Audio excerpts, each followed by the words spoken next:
Vous devez savoir que l'excès en toute chose nuit.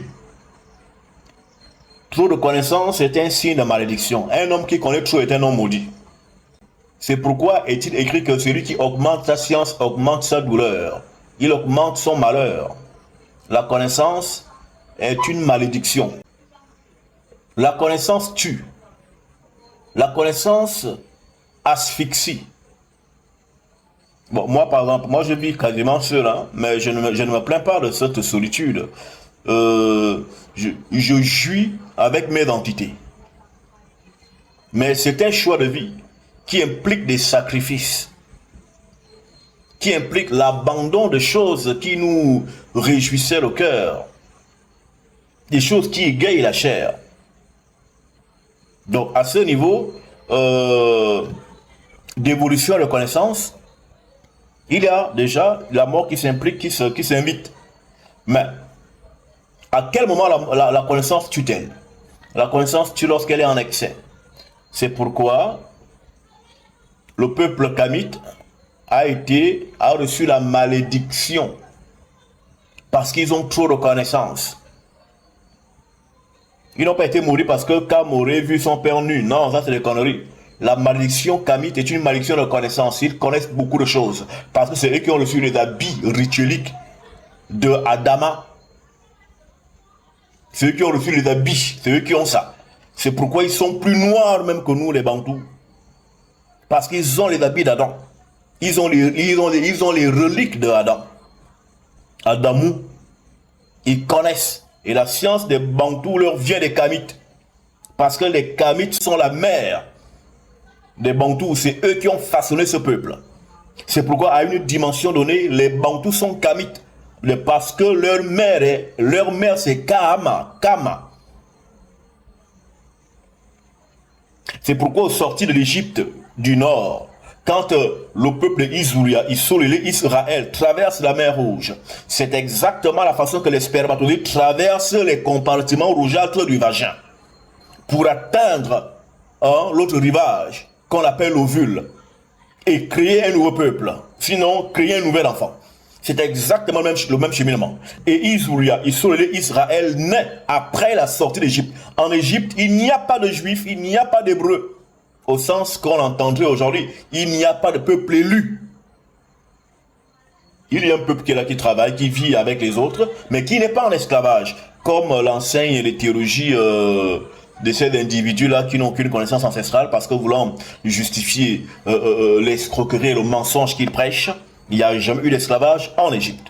Il y a eu maltraitance lorsque Macamaron, le roi de l'Afrique bantou ici, le roi de ce qu'on a appelé vulgairement Pygmée, est descendu au nord pour empêcher aux Bantous d'arriver ici. C'est là qu'il y a eu maltraitance pendant 80 ans, et non pas d'esclavage. Donc, le malheur des Kamites, c'est la connaissance. Quand elle abonde, elle tue. Quand Adama et Yawa ont connu qu'ils étaient nus, ils connurent qu'ils étaient nus, mais comment quelqu'un connaît après on dit que maintenant que là il va mourir? Parce qu'il y a une connaissance qui tue. C'est la connaissance qui déborde. Et quand est-ce qu'on parle d'une connaissance qui déborde dans la dimension matérielle? C'est la connaissance que ne peut pas supporter la chair. Parce qu'il y a une dimension de connaissance que la chair ne supporte pas. Et la connaissance est un feu. Et le feu brûle, le feu consume. Donc il y a une dimension, il y a un niveau de feu que la chair ne supporte pas. Là, nous sommes des gens enflammés. Tu fais comme ça, tu mets ta main sur ton cou. Là, tu chauffes. Mais pourquoi tu chauffes? Mais c'est parce que tu es allumé, il y a le feu en toi. Maintenant, tu prends ton bras et tu mets sur le feu du gaz ou sur le feu de bois, tu vas brûler et tu auras mal. Mais pourquoi ce feu te fait mal alors que le feu qui est en toi ne te fait même pas du tout mal? C'est parce que le feu qui est en toi est la dimension de feu que peut supporter ton être matériel. Ton être corporel peut supporter ce niveau de feu qui est en toi. Alors que le feu qui est à l'extérieur, qui est le feu de bois, si tu mets ta main, tu vas consumer le corps ne va pas tenir.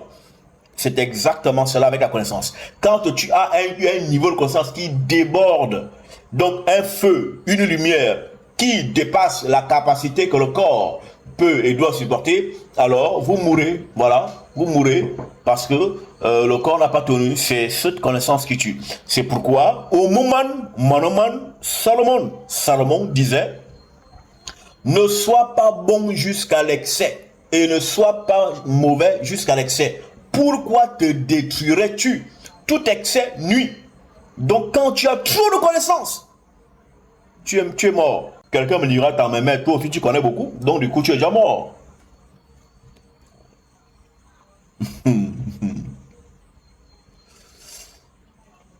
C'est pourquoi il faut l'équilibre. Quand tu restes en haut très longtemps, tu descends, tu vas draguer, tu reviens. Au moins, quand tu vas faire un petit truc comme ça dehors, tu reviens. Non, tu couches pas. Je ne vais pas dire que tu vas pas coucher, hein, mais tu vas draguer. Hein? Échauffement de bouche et de lèvres. Tu vas et tu reviens. Ça permet à ce que tu quittes les hauteurs, que tu redescendes. C'est ce qui crée l'équilibre. Mais si tout le temps, non, croyez en Dieu, les ancêtres, matin, midi, les ancêtres, le soir, les ancêtres. Non, là, ça dit quand même. Même toi-même, tu vas mentir. Les gens vont même te fuir, tu ennuies les gens. Il n'y a que ça. Et on dit non, non, il n'y a pas que ça. Laisse-nous vivre. Donc, il ne faut pas rester trop statique dans une dimension. Si tu es trop en haut, tu vas tuer la dimension mystique et la dimension matérielle. Donc, tu meurs. Ça te tue. Or, tu n'as pas à tuer tes dimensions inférieures. Tu dois les monter et créer une symphonie de tes trois ciels. Une fois que les trois ciels sont en harmonie vibratoire, voici, c'est ça la vie éternelle. Et cet instant-là de symphonie, les hommes l'atteignent lors du rapport sexuel. Tu as le goût qui te prend dans la chair. Mais avant que la chair ne prenne le goût est déjà sur le plan spirituel, sur le plan mystique et sur le plan physique. Les trois en alignement créent une dimension de goût qui fait que, voilà, vous avez une dimension d'extase qui se répand dans tout votre être parce qu'il y a équilibre. C'est l'équilibre qu'il faut vous rechercher et non pas la mystique ou le spirituel pour le spirituel. Non, vous devez être des êtres équilibrés. Si on ne vous montre que le ciel, la dimension supérieure, la dimension divine, et qu'on vous néglige les autres aspects du corps, là c'est une mauvaise secte. C'est une secte de bas étage de sous-quartier. Ils ne connaissent rien de la mystique. Et c'est comme ça qu'on croit de certaines sectes en Europe, voilà, en Occident, où les gens sont complètement déconnectés de tout. Non, la connaissance ne vise pas à vous oublier dans une dimension de vous. Toutes les parties de votre être doivent être prises en compte. Et c'est cela qu'on appelle l'équilibre. Donc, lorsque vous montez trop haut et que vous restez suspendu là-bas, c'est ça la mort. Donc c'est là l'excès qui nuit. Et c'est la connaissance qui tue.